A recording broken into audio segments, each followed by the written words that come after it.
Now, I realise that this new interview that's been released with Maddie's maths teacher is a hot topic at the moment, and there's a lot of people talking about it, which on one hand made me think, well, maybe I should just leave it alone for now. But I believe that there's things that need to be said about this interview, and I think there's a lot of things that people are going to miss simply from not having the right professional background to pick up on a few things. And that's not me criticising anyone, it's just saying that the great thing with Maddie's case is that you have creators who are coming from very different backgrounds, different experiences, and who are bringing something different to the table with their own channels. And I just felt really compelled to talk about this interview because I have questions, and there's a few things in here that to me are a little bit concerning, and I think what I have to say is important, and it may just even things out a bit because I'm pretty certain that I know how a lot of people are going to react to this interview. If you've not heard this interview, we get a bit of a less shiny view of Maddie coming from this teacher. And that happens in classrooms. Maybe she's just being a bit more frank than the other teachers. But I actually think that there is a lot more to the story here. So I really want to break it down and talk about what I think is going on here. Now, I'm actually using my own version of this interview, and it's actually currently going through all the checks. So by the time that this video goes up, I will have a uninterrupted version also that I can drop at the same time. So let's just jump in and have a look at this interview with Maddie's maths teacher. Thursday, February 29th, 13:53 hours. This is Detective Francis Hunt for OCSO case 24-011313. Can you state your full name? Linda Madeline Rasmussen. How do you spell your last name? Rasmussen. And then what's your birthday, Linda? What's a good phone number for you?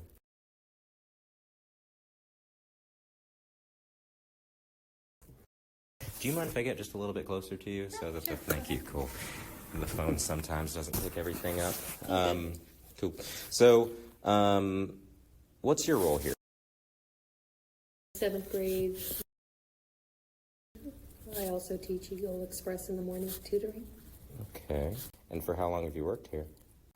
This is my 8th year. Wow. Were you a teacher before? My 9th. Okay. You know, sometimes it gets like that, right? How long have you been a teacher for? My 8th, 9th year. I work for OCPS now well over 15. Okay. I started out as a substitute teacher, then I became a physical education para. Okay. Left for a year and a half, worked as director over at the Chick-fil-A, then came back as teaching. Oh, wow. Yeah. You've had a long and varied career. So in total, what you said, 15 years Yeah. here at OCPS about. Gotcha. All right. So you teach 7th grade regular. In any of your class periods, do you have a young lady by the name of? Yes, she's in my 4th period. Okay. She's 4. Right after lunch.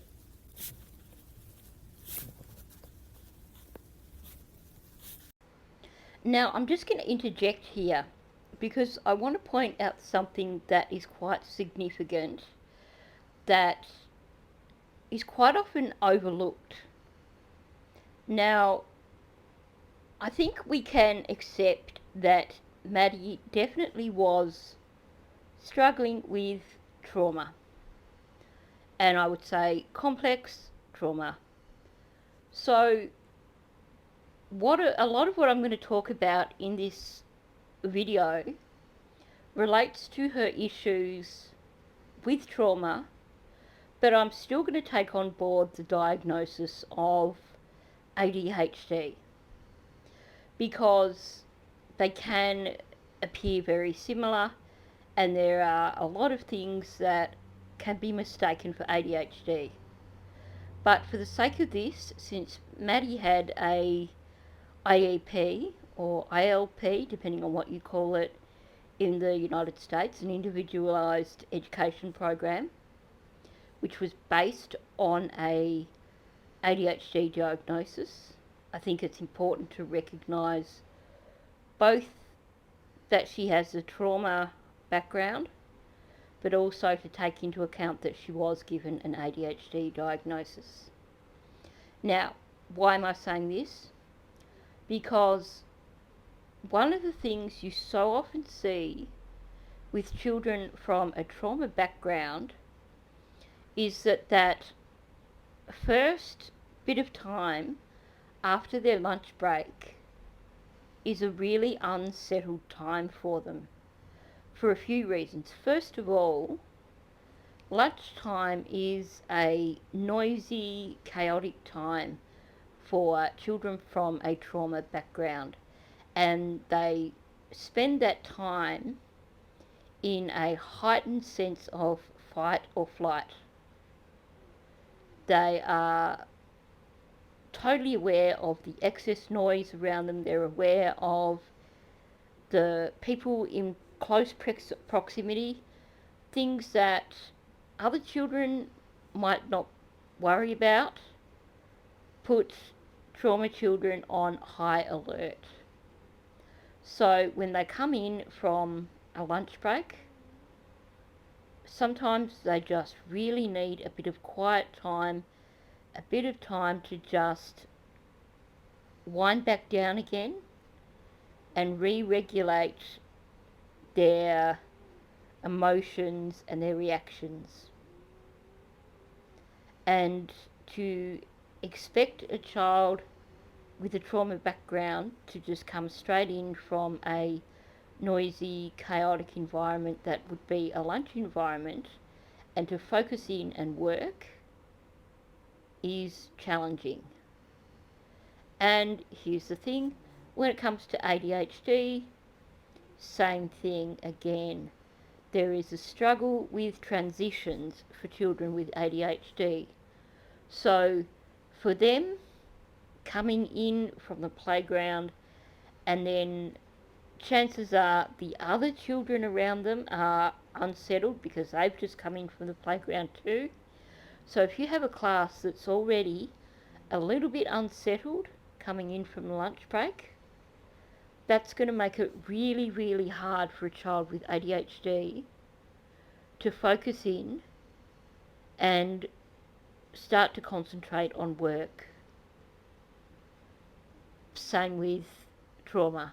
So either way, Maddie was facing a challenge. Coming in to a maths class straight after lunch where the expectation would be, right, you have to sit down, you have to be quiet, you have to listen, and you have to do the work. It's a more heavily structured type of learning than your sort of your English type lessons. So if there is that expectation for the class to settle in really quickly, that can be a challenge for a child like Maddie. So I think we need to keep that in mind as we go through this interview. Got it. And about what time is that? On a regular day, it is 12:38 after their recharge till about 1:30. Got it. So how is this your first year? Yes. Got it. So you've known her for what, 7-ish months now? Okay. And can you, as someone who's known her for about 7 months, can you tell me a little bit about her? Like, describe her to me? She's very on and off, very tired, Okay. very chatty with some of the girls. Mhm. I mentioned to Miss McCottom the specific girl she chatted with. And of course, as a teacher, you separate them, Yes. and then you think you're picking on them. But Mhm. Okay, here's the first issue that I have, and that is we have a child who, from the accounts of the other teachers, is quite reliant on her friends in terms of coping. Now, yes, it can be a pain in the bum if you are trying to teach a class and you've got a kid in that class who won't shut up. But it comes down to looking at how you can arrange that class so that that child still has someone sitting with them that they are comfortable with. Because if you isolate that child, then particularly if that child does have confidence issues, don't forget we've heard from the other teachers that when Maddie wants to go to visit the nurse, she needs her friends to go with her. So you can imagine the effect on a young girl to be separated from her friends in a maths class.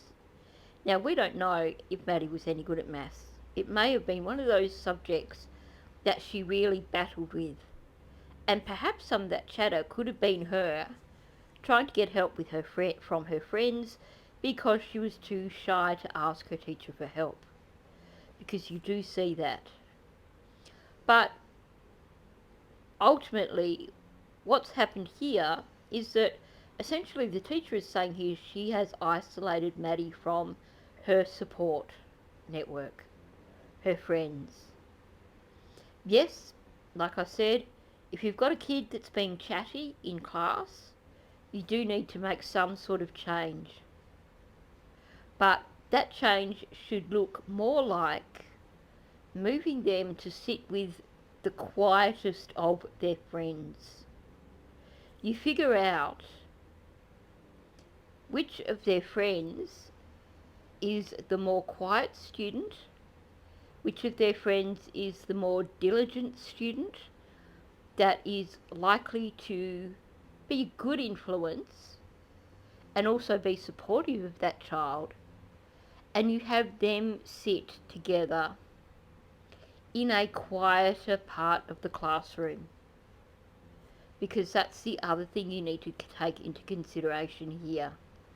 If a child is really struggling in your classroom and they're not on track, they're not focusing, and you have to constantly redirect them, you need to look at why that is. Because if you are constantly redirecting them, constantly telling them off, you're giving them negative messages. You're essentially telling them, you're a failure, I don't like you. And you will hear kids say that. They will get this notion when a teacher is constantly redirecting them that this teacher dislikes them. So you have this misunderstanding going on, and at the end of the day, the child achieves nothing because they're not feeling supported in their learning.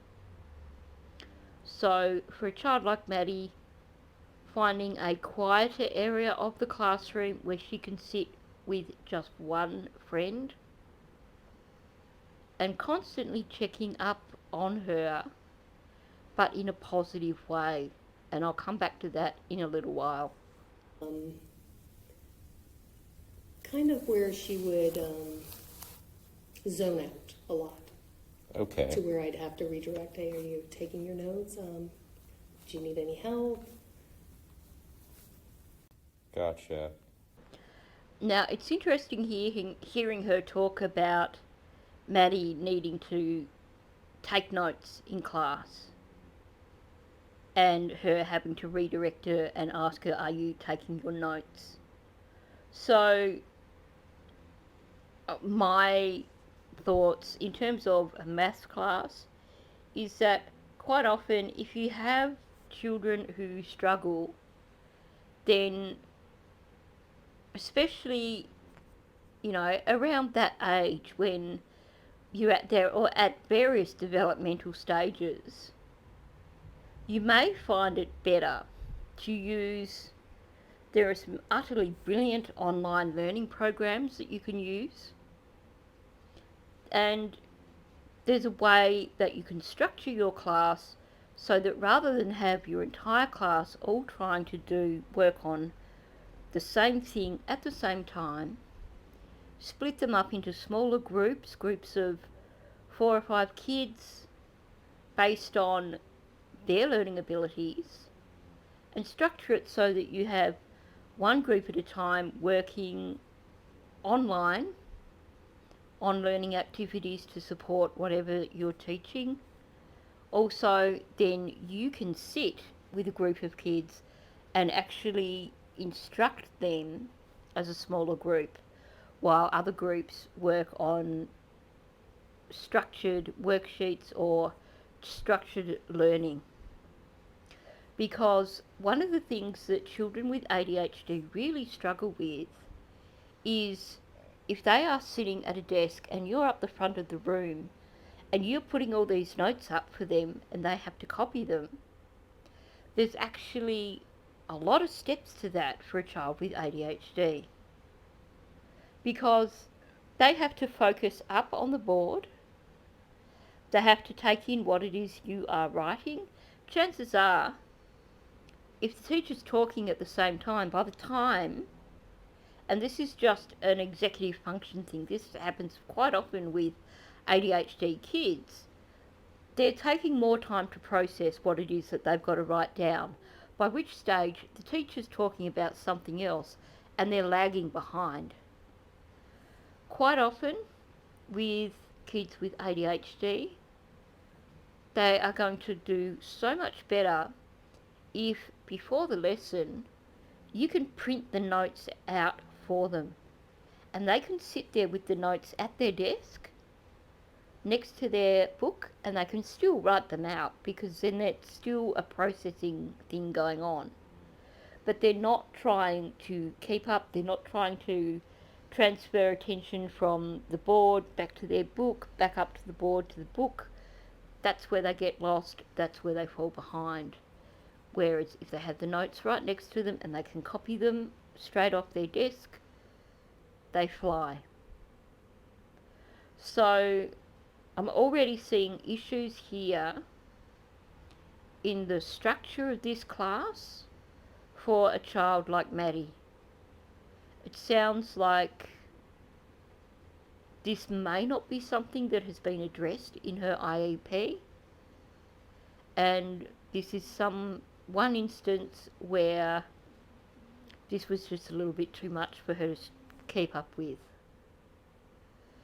If you have a child that is constantly falling behind when you are taking notes, constantly off task when you're expecting them to take notes, you need to find a new strategy to allow that child the opportunity of success. If you just constantly ride that child because they're behind, they're not getting their notes taken, you're giving them negative sanctions. You're basically causing them to become more stressed and making it harder for them to succeed. The whole purpose of having an IEP for a child like Maddie is to make the curriculum accessible to them, to look at the things that need to be changed in their learning environment to enable them to achieve success. And sadly, the common thing that I've heard from many of Maddie's teachers is that she's not achieving success, and it doesn't sound like there's been a lot of allowances made or changes made to enable her to achieve success. What's her behavior like? This last week, well, prior to her, she was a bit flippant, a bit rolling the eyes. Oh, okay. And normally she's just really quiet, reserved, keeping to herself. But she seemed to get a little bit of an attitude. But not, Sure. she wouldn't disrespect me. Just, you get the students that roll their eyes and it's like, okay. Okay. You're not liking me moving you here, that's okay, I get that. Okay, you're not liking me moving you here. I get that. That explains the whole thing. So she's saying that Maddie's being flippant, she's rolling her eyes, she's giving a little bit of attitude. And she's explained exactly why that has occurred. That has occurred because she has moved Maddie. She has isolated Maddie from her friends. And we know how important Maddie's friends are in terms of emotional support. This is a girl who needs her friends to go with her when she goes to see the nurse.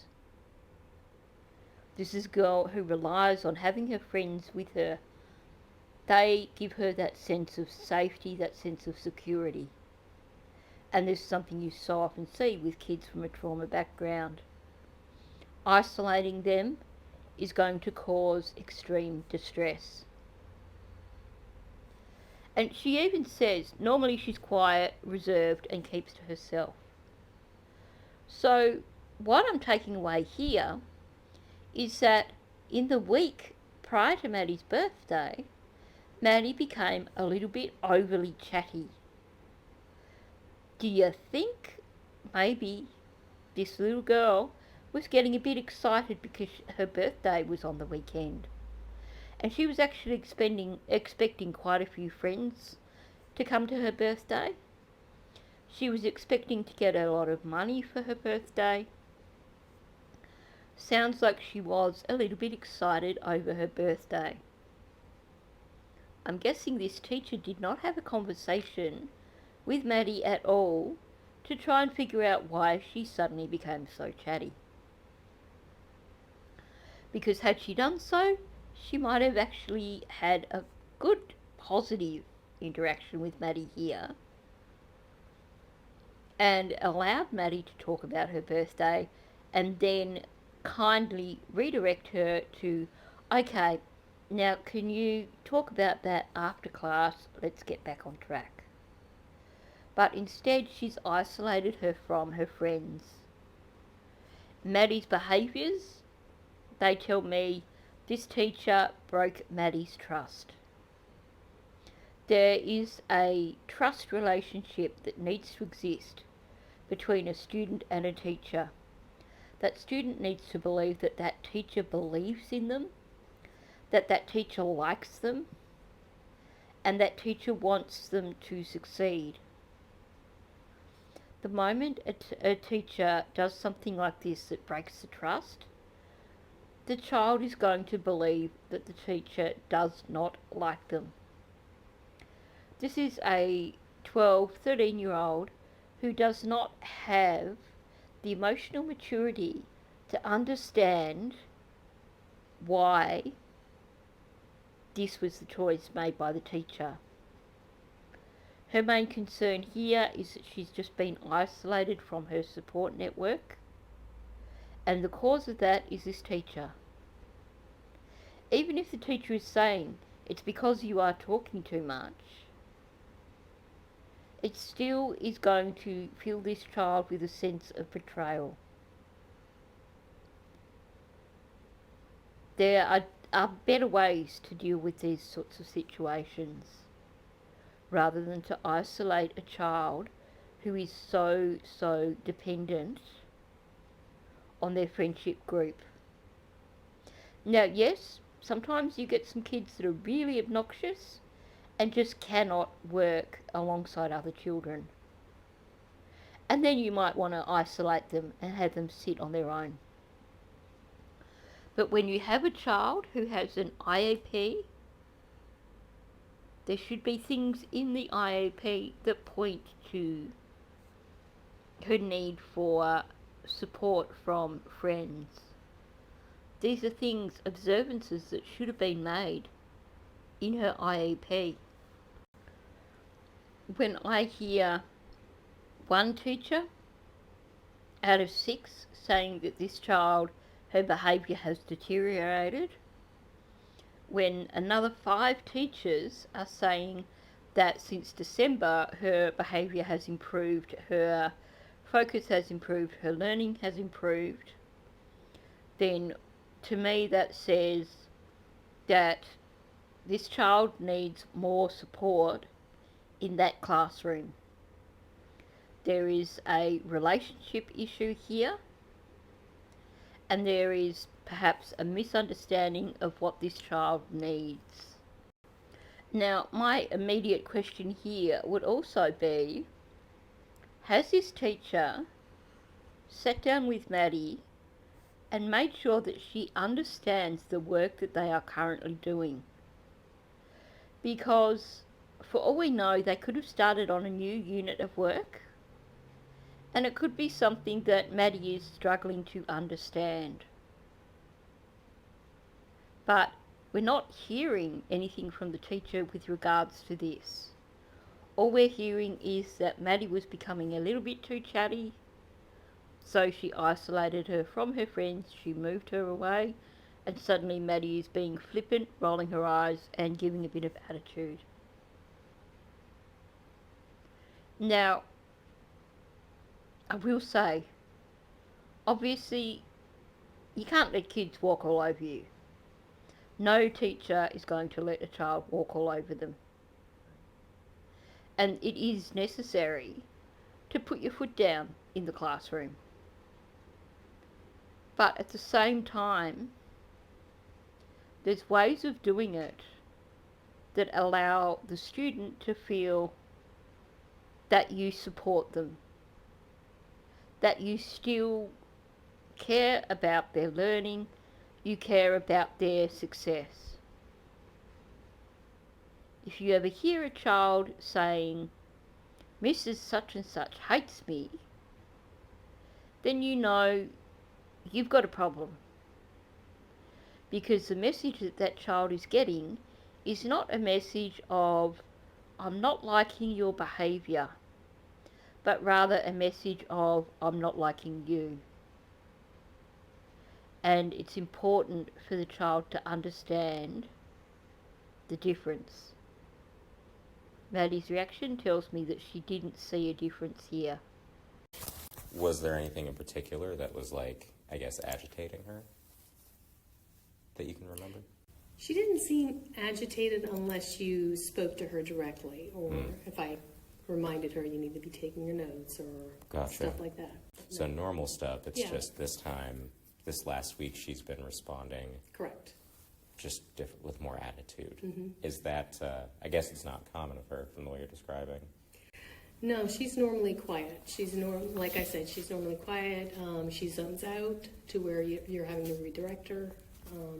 But she's normally, like, more receptive to Yeah. just direction or Yeah. redirection, rather. So, what I'm hearing here is that a large number of the interactions between Maddie and this teacher are somewhat negative interactions. You need to be taking your notes. You need to get back on task. You need to finish this work. This is going to cause great anxiety for a child with ADHD and for a child with trauma. They know that they're not succeeding. They know that they're not getting the answers done. They need support. Whether that is, like I said, picking one of their friends who is going to be the best influence and just having the two of them sit together and working together. If you've got one of their friends who is a bit of a high flyer, that child will quite enjoy if you say to them, look, you take a break from your work and can you work with Maddie on this problem here? Not only is it giving them a chance to quietly talk between them, but it's giving suddenly the child who is struggling an ally. If the teacher doesn't have time to sit down and work one-on-one with that child themselves, you find an ally for them in the classroom. And usually that ally is a child who is capable of getting their work done within time, a child that you know it's not going to put them behind if you have them working with this child who is struggling. But if, on the other hand, you are continually reminding the child who is struggling that they are essentially failing, you are basically reinforcing this notion that they probably have of themselves as being not particularly great. You need to show them that you believe in them and that you believe that they can achieve, rather than just being onto them the whole time. Get on with your work, copy your notes, get this done, do this, do this. For a child with anxiety, for a child with trauma, a child with ADHD, this is just going to cause anxiety, it's going to cause distress. It is not going to enable them to actually succeed. If anything, it's going to cause the opposite. They are going to become so anxious that they can't even focus on what they're meant to do. So I'm seeing a few things going on here that to me are a little bit concerning. Now, I'm not saying that this is a bad teacher. I'm saying that perhaps she wasn't quite understanding what was going on with Maddie here. Okay. I even made a comment to Miss Rivera, and Miss Rivera would look, we're going, yeah, because I have Miss Rivera, she's Yeah. the co-teacher for the ESC students in that class. Okay. Please tell me I didn't just hear that. Did she say, was she referring to a co-teacher, as in a teacher who was in the room with her, that she went and she made a comment to this teacher about Maddie's attitude, pointed out Maddie's attitude to this teacher, and then this teacher gave a response? Because here's the other thing when it comes to ADHD. When you have ADHD, you pick up on so much more of what is going on around you. You tune in to everything. So I would bet a lot of money that if this conversation has occurred in the classroom, even if it was the other side of the classroom, that Maddie would have picked up on that. Because ADHD kids pick up on all these sorts of things. They will pick up on body language. They will pick up on conversations that people might not realise that they pick up on. And it just blows my mind. I hope she's not saying that she had this conversation in the classroom, because that would be incredibly unprofessional. But hopefully I'm just misunderstanding what she's saying here, and that she's perhaps saying that this occurred outside of the classroom environment. Because if it did occur in the classroom environment, I could almost bet you that Maddie would have picked up on it. Regardless of whether we are talking trauma or ADHD or a combination of both, she has heightened awareness of what's going on around her. So, to have a conversation like that, I just hope that did not occur in the classroom. But the other thing that says to me is that this teacher is not stopping to fully assess the situation. Her response here is, I moved Maddie, Maddie gave me attitude, Maddie's in the wrong here. So she's not really stopped to really take in the entire situation and to actually question, is there a problem with Maddie being isolated from her friends? Does this really solve anything for Maddie?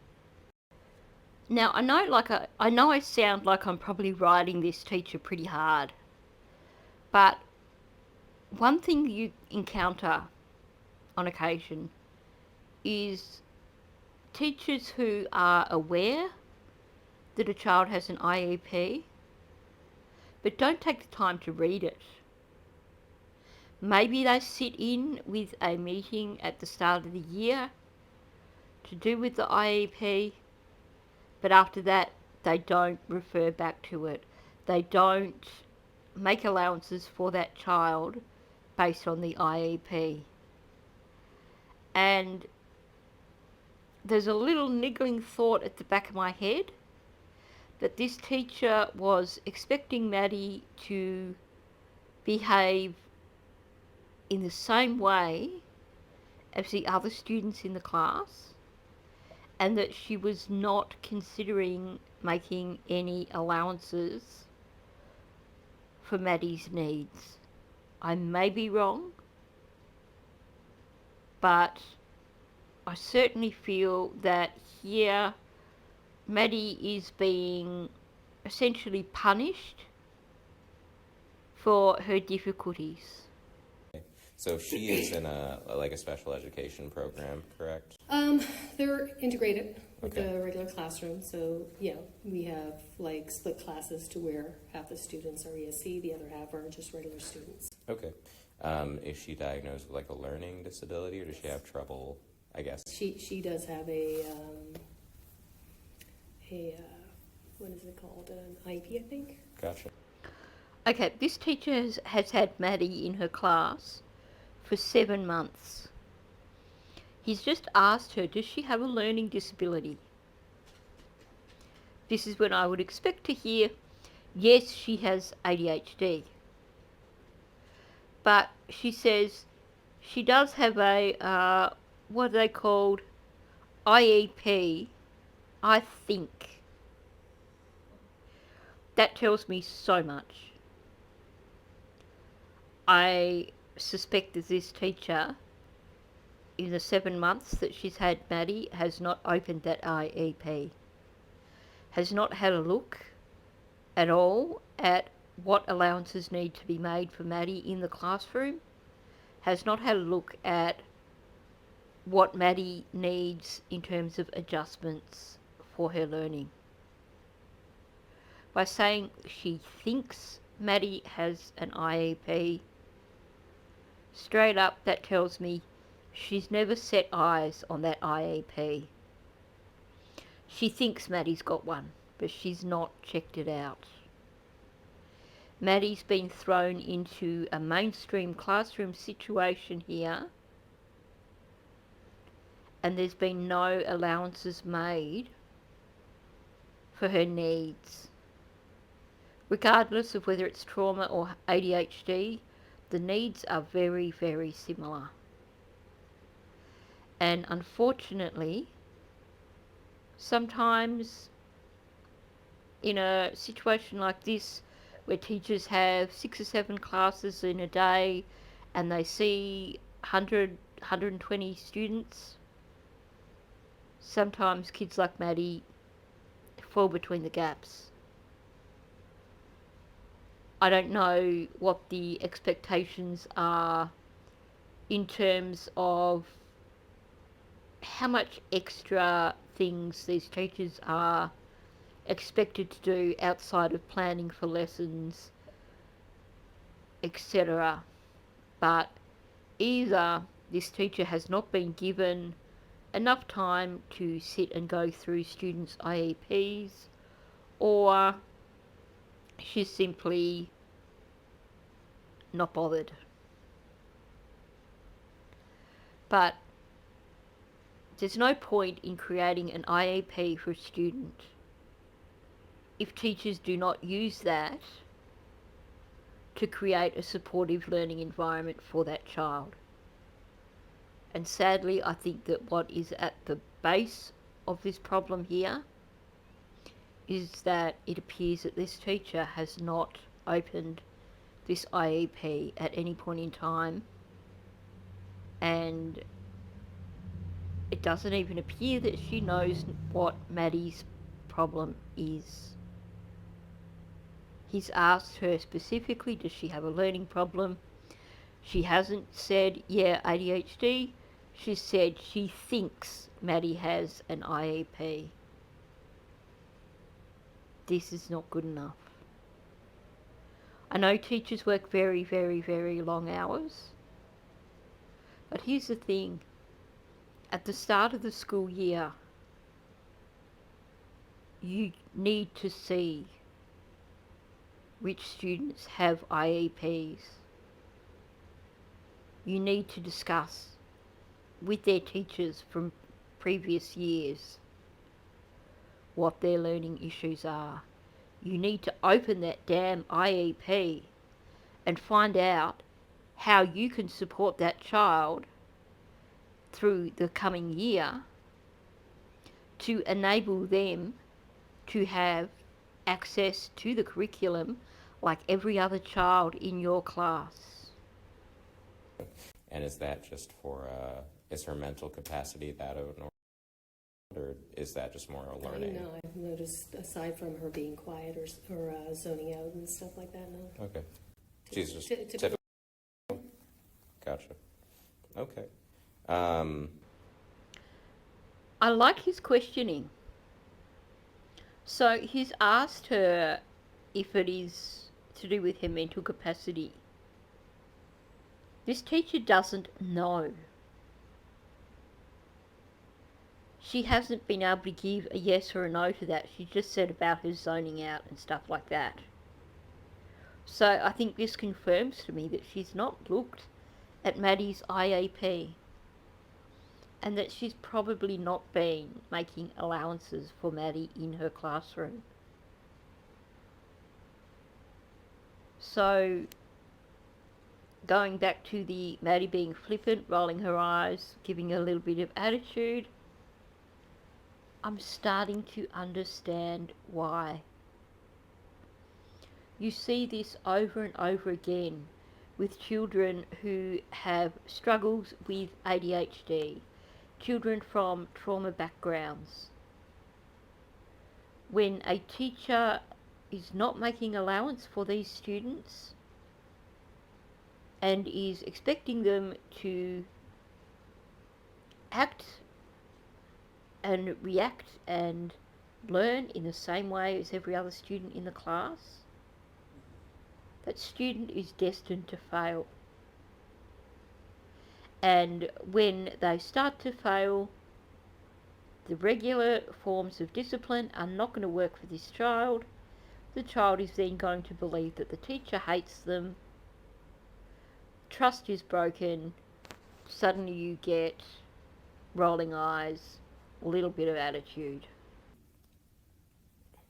I guess, is there anything that you have noticed in the past few weeks or months that would have led to a change in her behavior this past week that you can think of?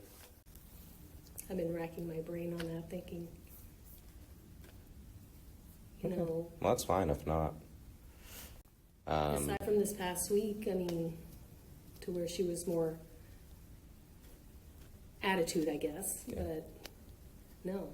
And then I'm thinking, oh my God, was she quiet because something was happening, or, you know? Well, I mean, yeah, that's kind of the reason that we wanted to come out and talk, is just because you all have seen her more than we have. Now, I will say kudos to her for saying that she has been reflecting on Maddie's change of attitude and wondering if, there was things that she was missing. But I can't help wondering if this reflection has occurred in the 2 days since Maddie went missing, because she still, when she says attitude, the way she says it sounds loaded. I feel that there is not that differentiation between the child and the behaviour, and that perhaps there was a little bit of tension occurring because of Maddie's attitude, and the teacher may have been arcing up a bit over the attitude. When you are in an environment like that, you need to recognise that you are the adult in this situation, and if a child is giving you attitude, you need to step back and just double check your own actions before coming across the child for their attitude. And if you have a child who has an IEP and you have just isolated them from your friends and you see a drastic change in behaviour, even if it's been 7 months, that's probably a really good time to go and open that IEP and see what it has to say about this child, because you might just learn something important. You know more about her than we do. But she interacts with other students. Like I said, the girls go together and do their little talks and whatnot. Have you ever seen her act in a way that you would describe as, I guess I know she's normally quiet, but would you describe that as like sad or depressed or anxious, or is there any negative emotion that you would associate with the way she acts? On a couple of occasions, she would request to go to the counselor because Okay. she was sad. Gotcha. How often was that?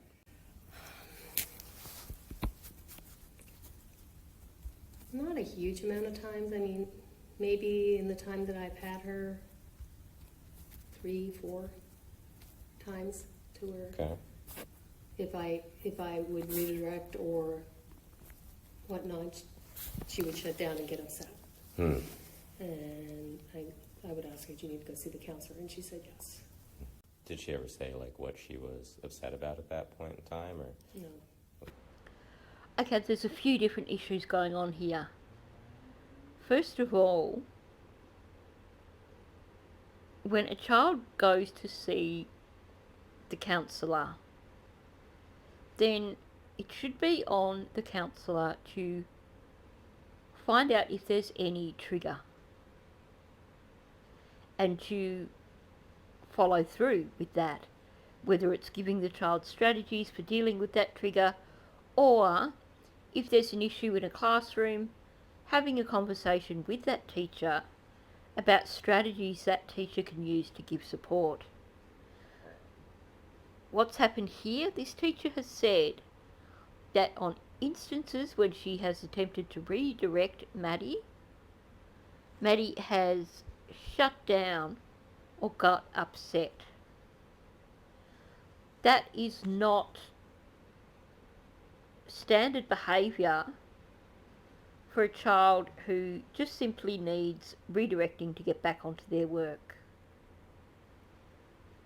That is her telling you, in the only way that a 12-year-old can, that she's not coping in that situation, whether it be that she doesn't understand the work, or that she's having trouble keeping up with the work, or that perhaps, like I said, she may feel that the teacher dislikes her. Something has triggered her to the point of a shutdown, to the point of her becoming upset. And simply dealing with it by, do you need to go see the counsellor, is essentially not acknowledging your part in creating that situation.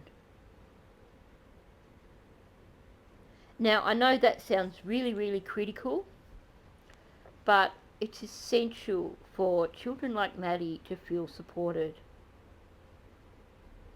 And the messages I'm getting here are that this particular class was a cause of considerable anxiety for Maddie.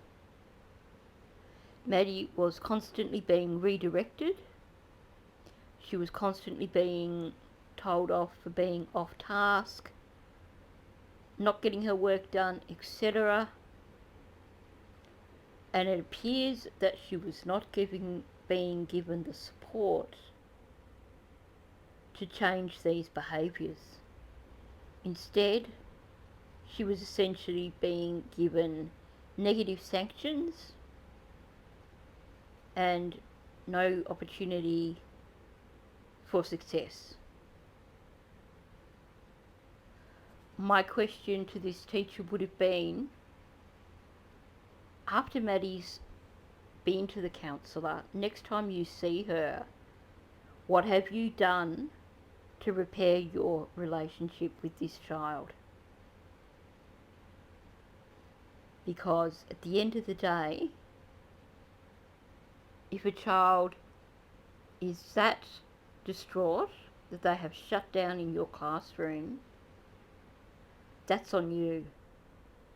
That tells me that there is a problem with the relationship there, and that there needs to be a change made. So the picture I'm getting here is of Maddie finding this particular lesson to be one that was particularly distressing for her. One where she was perhaps made to feel that she was a failure, made to feel that her teacher did not like her, separated from her support, and really struggling. Now, I'd imagine that there are people listening who are teachers, people listening who are counsellors, social workers, who work in the field of learning disorders, etc., who may have a different opinion to me. And I would love to hear your perspective on this. This is just me coming from my own past experiences, my own understanding, my own professional background. But like I said, well, I haven't said, but there's more than one approach to these sorts of things. And I worry that I'm being a bit harsh here on this teacher when I don't have all the information. But the information that I am getting here, I do find it a little bit concerning. Okay. So as far as your observations of her daily behavior, if I'm understanding you right, it doesn't sound as though you would describe anything that she did as particularly sad or depressed, other than the times that she said she was upset and she wanted to go see the counselor. And when she did, she didn't necessarily give a reason. It was just not feeling great. But that was less than 5 times in the past 7 months. Okay. And I don't think it was in the recent, I'm trying to think. I think that was prior to the holiday break. So not even all that recently. Okay, so given that this was in February, now, for me, I try to understand the school year in America, but it is very, very different to the Australian school year. But I'm thinking that holiday break would have been around the Christmas New Year holiday? Or is there another one after that, before the end of February? Or is she talking about around Thanksgiving? My mind is going towards the sort of Christmas New Year break. I'd be interested to know precisely what period of time she's talking about here. Does this fall in line with Stearns being when he left? Or is it falling in line with a different period of time? But it seems to definitely fit in with the other teachers saying that for the last couple of months Maddie had been doing better. How are her grades in your class? Currently she's failing. Okay. She's not turning in work. Okay. Even classwork that she does in class, she doesn't turn it in. Okay, that's huge. She's saying that work that Maddie actually does in class, she doesn't turn it in. What does that mean? That means that Maddie is so afraid of failure that she does not want to hand her work in because she believes that she hasn't done it right. Unpacking all that, what does that mean? That means that this teacher has not been giving Maddie enough one-on-one time in the classroom with her work to allow her to feel confident about handing her work in. Because if Maddie feels that the teacher has already sat down and looked at the work and even helped her out with some of the work, and Maddie knows that she's got some of the work correct, she has no reason not to hand her work in. It's the children who are struggling, the children who don't understand the work. They're the ones who may actually give the appearance that they are working throughout the lesson, but if they are not handing work in, there's a good chance that that's all they have done, given the appearance of working,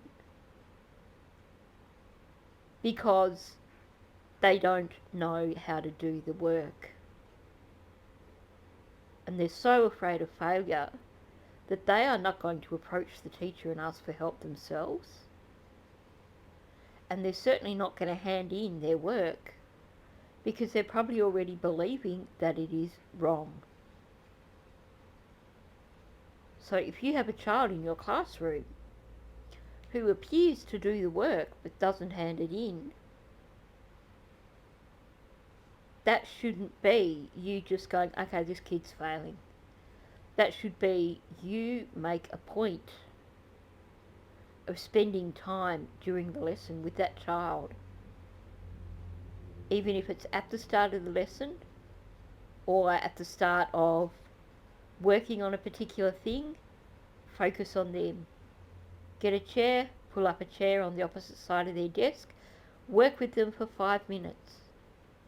If you've got a co-teacher in the room, then one of you can be circulating the room, maintaining discipline essentially, keeping other kids on track,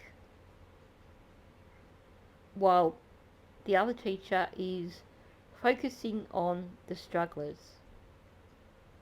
And I would imagine there would have been something in Maddie's IEP that suggested that she did need help with starting tasks. She did need help to feel confident when starting tasks. So for me, it is incredibly disturbing. I know these kinds of kids.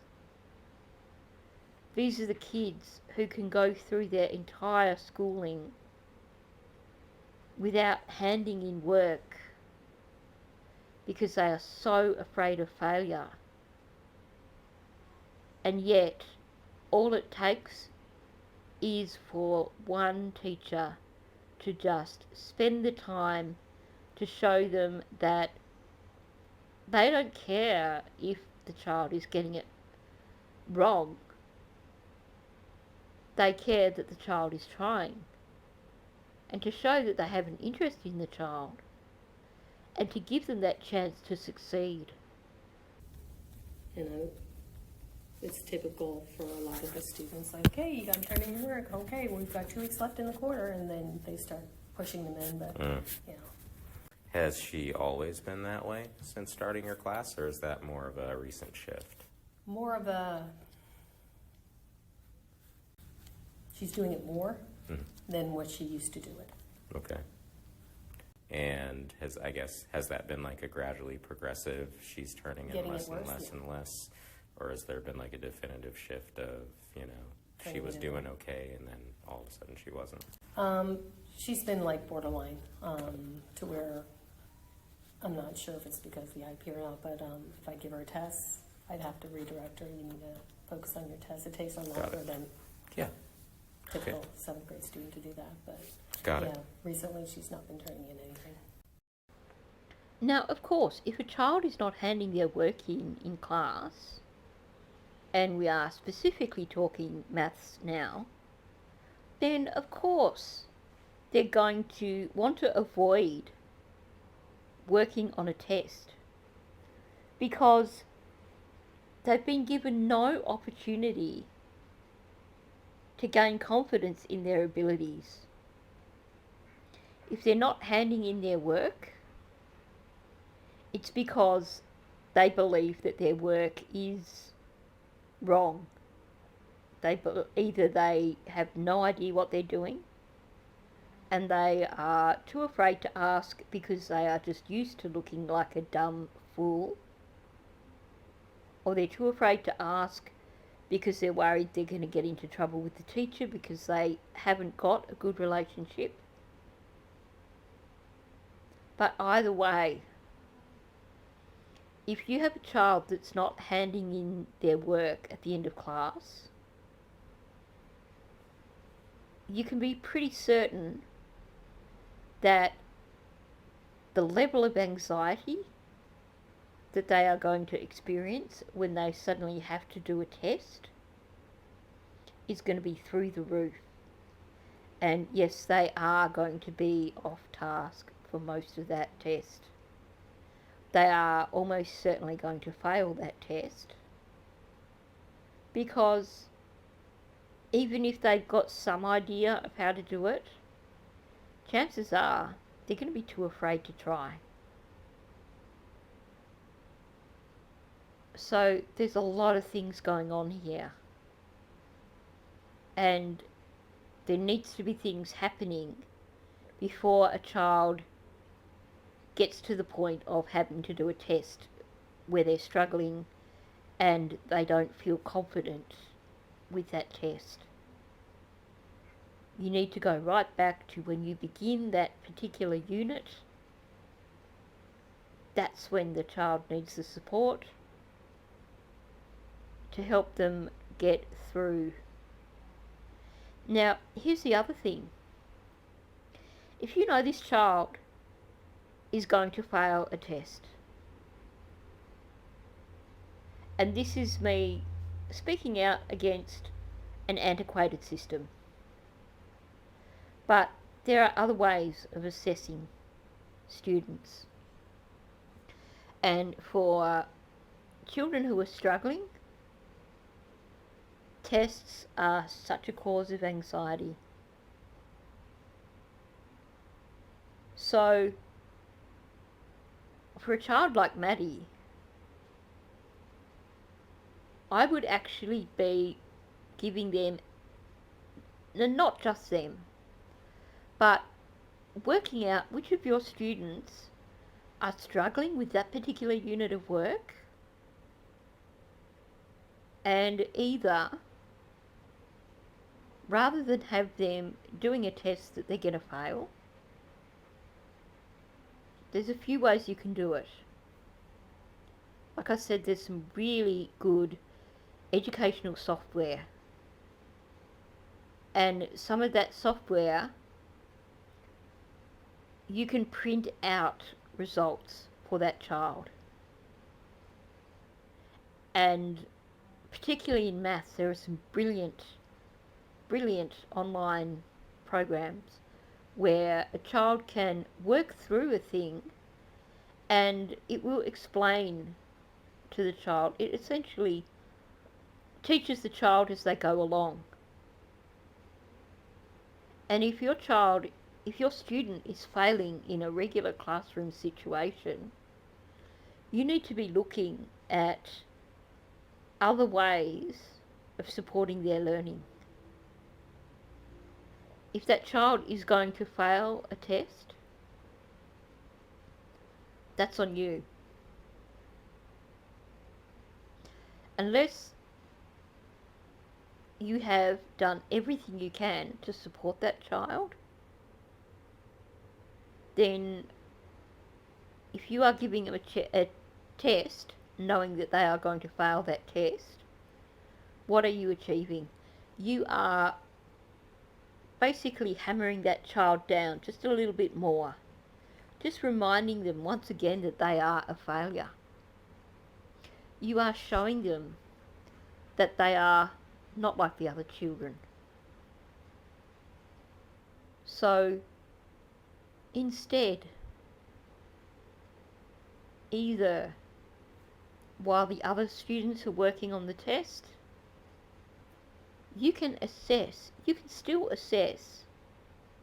If you have a group of the children who are really struggling, you've got a co-teacher there. So you take that group of strugglers into a quiet spot where the other students aren't going to be earwigging, and you actually, one-on-one, work through that test with those kids. You're still assessing them. You may not be able to give a 9 out of 10 mark for them, but if that is how you are assessing your students, giving them numerical marks rather than assessing understanding, then you possibly need to rethink it. So that was a very roundabout way of saying, basically, Maddie was going to fail these tests regardless. And it seems like the approach here was, rather than to try and find ways to support Maddie and allow her to achieve success, Maddie just got into trouble again for not staying on track. This is how you ensure that a student with ADHD or a student with anxiety or a student with trauma continues to fail throughout their schooling. And has she ever expressed wanting to hurt anyone else or hurt herself? Or I know you would have reported it, if she had said something, but has she ever said anything that indicated to you that that's something she thinks about? Harming anyone else or harming herself? Oh, no. She's never verbally said anything. And does she argue with the other students at all? No. Okay. Sounds like a pretty easygoing kid. Yeah. For the most part, to be honest. Let's see what else I got here.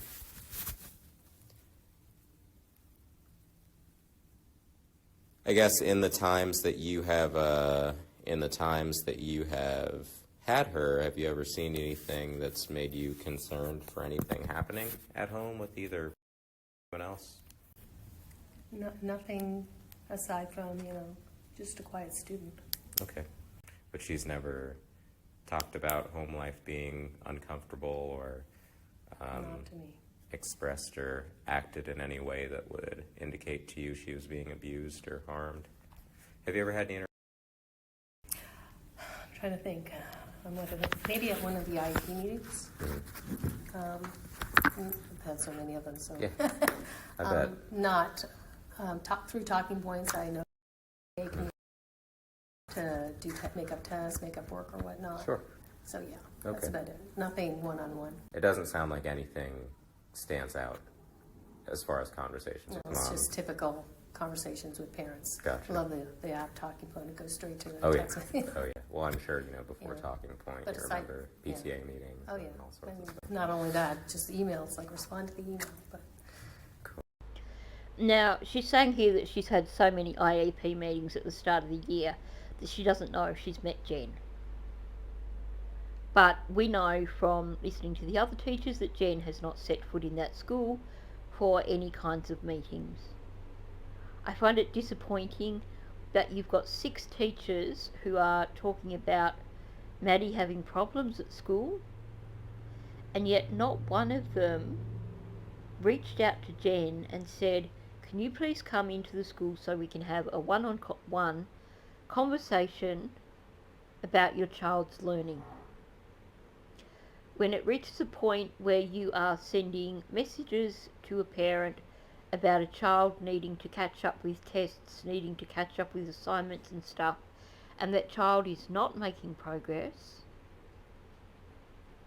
it should be a matter of course that then you make a phone call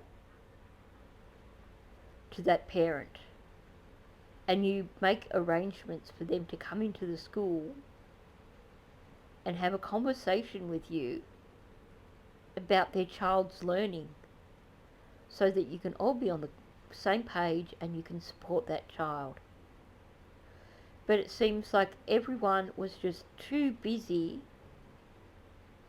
to take the time to actually figure out what Maddie needed and to try and put things in place to help Maddie. Seems like this poor child was either invisible or people just didn't have time for her. no, just back and forth. Hey, they're missing this. It's coming to the end of the quarter. Other than that, nothing. Okay. She did text or send a talking point message Monday evening saying, was she in class today? Mhm. Responded, no, she was not. Okay.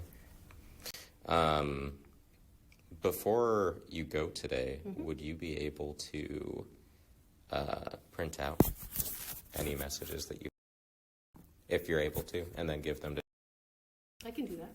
and then give them to me before I go? Absolutely. Thank you. I appreciate that. Sorry, I was in a PLC meeting. That's Oh. why my computer.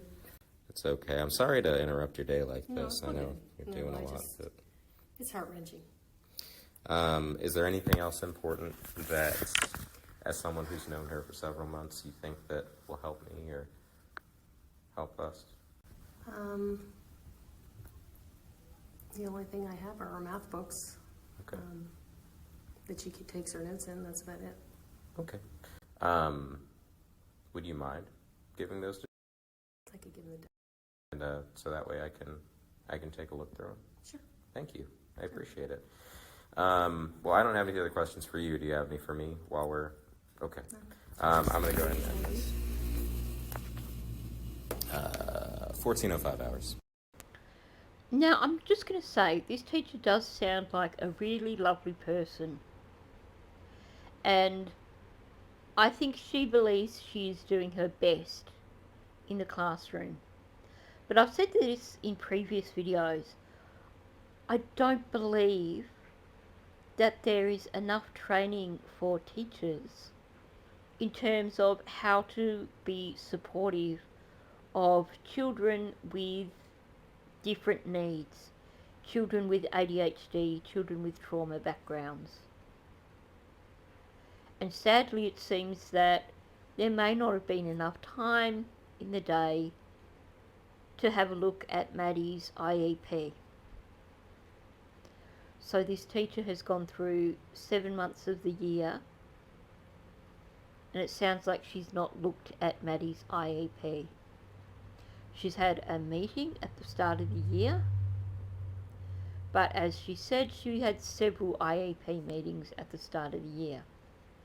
What does that mean? If you don't have that there on paper, you're not even going to remember which child you've been talking about in which session. So that makes it very hard to provide a supportive learning environment. So my assessment here, I know people are going to be saying, well, you know, this interview is evidence that there was something horribly, horribly wrong going on with Maddie, and this teacher is the only one that's noticed it. Well, that's not how I see it.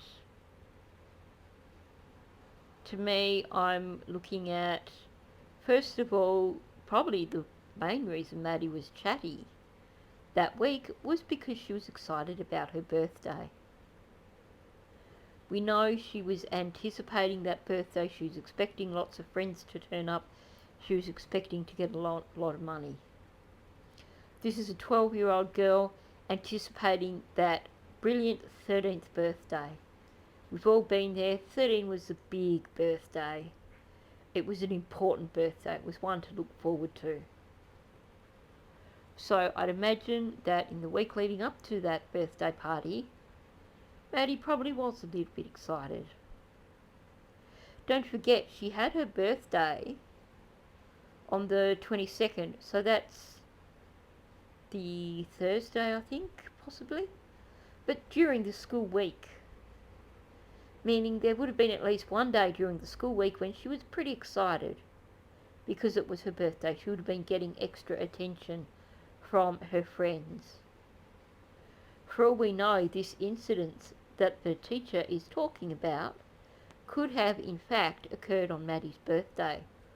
And geez, that would get you plenty of death stares from a child, were you to respond to their excitement over their birthday by isolating them from their friends. So my assessment of what's going on here is more about perhaps a lack of time to fully delve into Maddie's learning needs, a lack of understanding of Maddie's learning needs, and a situation where it sounds like a not so great choice for Maddie has been made in isolating her from her friends, removing her from that so important support group, and that has caused this sudden attitude. I don't think we can look at this as being anything pointing towards what occurred over the weekend. We know that on the Friday, Maddie's, I think it was her music teacher, sounds like Maddie was quite excited for her weekend. And she had had a conversation there about her birthday. So, like I said, I don't think this teacher is a bad teacher.